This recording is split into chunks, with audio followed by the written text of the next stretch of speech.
And welcome back. I'm delighted to be joined now by the IPC's Head of Government Relations. That's Chris Mitchell. Nice to see you, Chris. Thank you very much. Okay. Now, let's talk to start with your role as a global ambassador for IPC.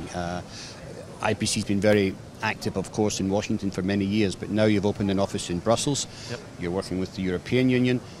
You have your own division, of course, in China. And there's a lot going on. So let's start to unpack some of that, starting with European Union.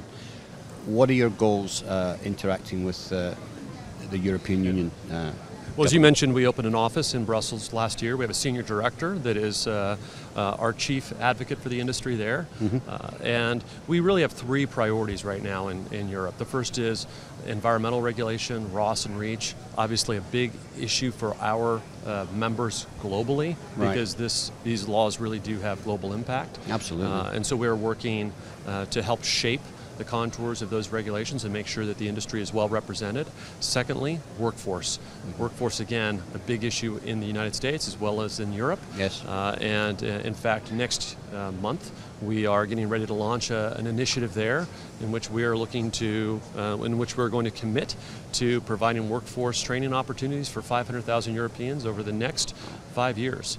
And so that's an exciting initiative. We did something very similar here in the United States. Mm-hmm. And so very excited about that. And it's going to not only entail greater engagement with our industry, but also at the university and high school levels. So very excited about that. And then third is responsible minerals, responsible sourcing of minerals.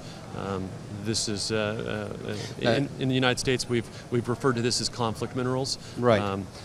Right now, the EU is looking at how they're going to handle this issue. Mm-hmm. The IPC has some data exchange standards that we'd like to see both recognized by the OECD as well as the EU. Right. And we're also looking at partnerships. We want to be proactive on this issue, mm-hmm. so that as the EU looks at appropriate regulations, they take into account the constraints as well as the goodwill of industry to try to tackle this problem.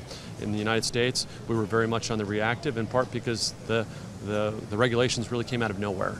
Right, mm-hmm. And so, so those are our three priorities in Europe. Right, right. I mean, I think it's great that you're getting ahead of some of this legislation, because this was historically the issue, especially when we had RoHS come in, and it literally cost the industry billions in change, and quite frankly, a lot of people still don't think it was justified at the time.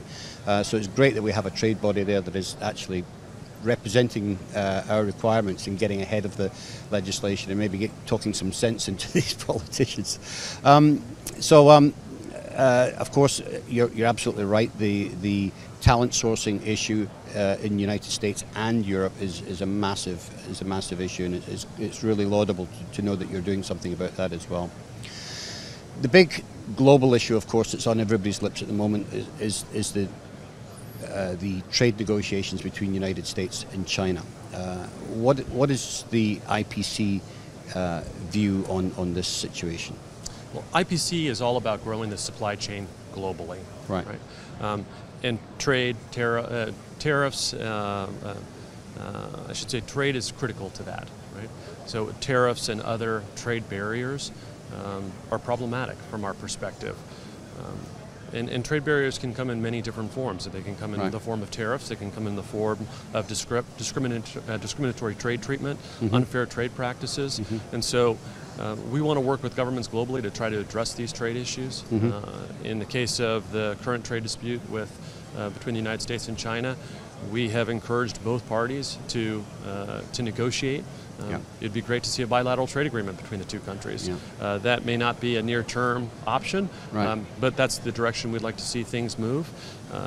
The U.S. and Chinese officials are meeting this very week to try to as we speak.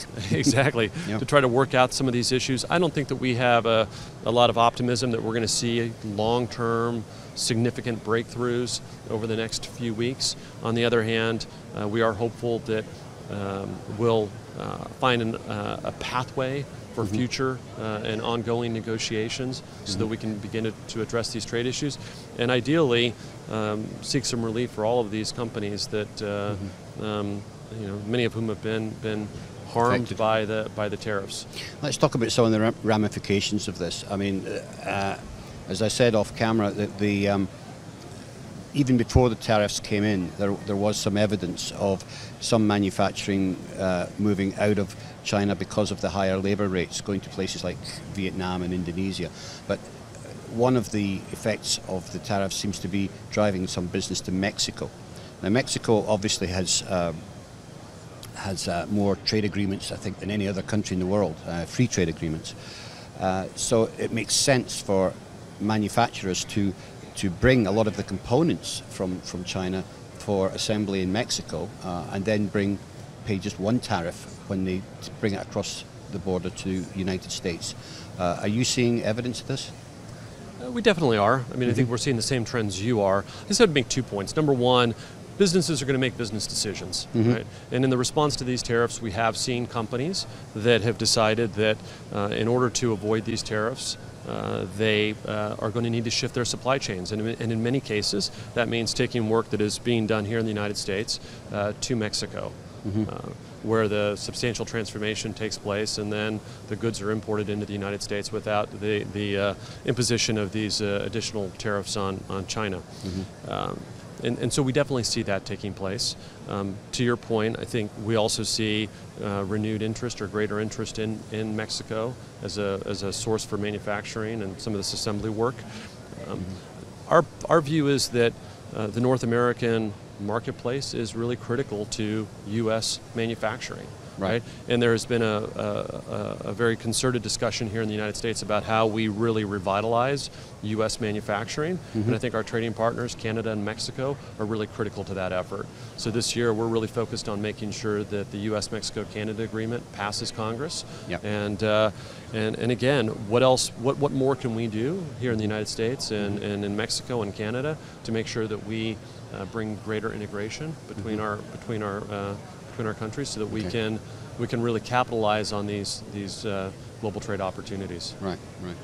Well, I'm sure the tariff situation and the negotiations are not helping your ability to interact much with the Chinese government for technical issues. I'm assuming that's part of your role as well. I mean, you're interacting with the European Parliament, to try and have an influence on technical legislation. I'm assuming that's going to be part of your goal in China too. Yeah. Well, I would say that we have an existing. We have about 1,000 members in China. We have a number of offices there. We have a very positive working relationship with the government in China, and I will say that as a global organization, we are committed to a global public affairs program. Our main goal is to make sure that we are partnering with governments wherever possible to make sure that we grow this supply chain and we grow this talent pool. And so we are, again, these kinds of trade issues and any kind of tensions within the foreign affairs space can be problematic from the industry's perspective, but we are committed to working with governments globally so that we can grow this industry. Yes. Okay. Yeah. I mean, I think tariffs are usually a blunt instrument, but they seem to have had an immediate effect in this particular case. So I think that the sooner that it's over, the better. Well, there's no question that the actions of the United States and the response from China have really driven the two sides to the negotiating table. And again, we'll have to see how the two countries can move past this point. And I think that from an industry perspective, that's what we're all hoping for, so that we can have a level playing field. And that the industry can thrive globally. Great to get your perspective on things, Chris, and thank you for joining us today. Thank you so much.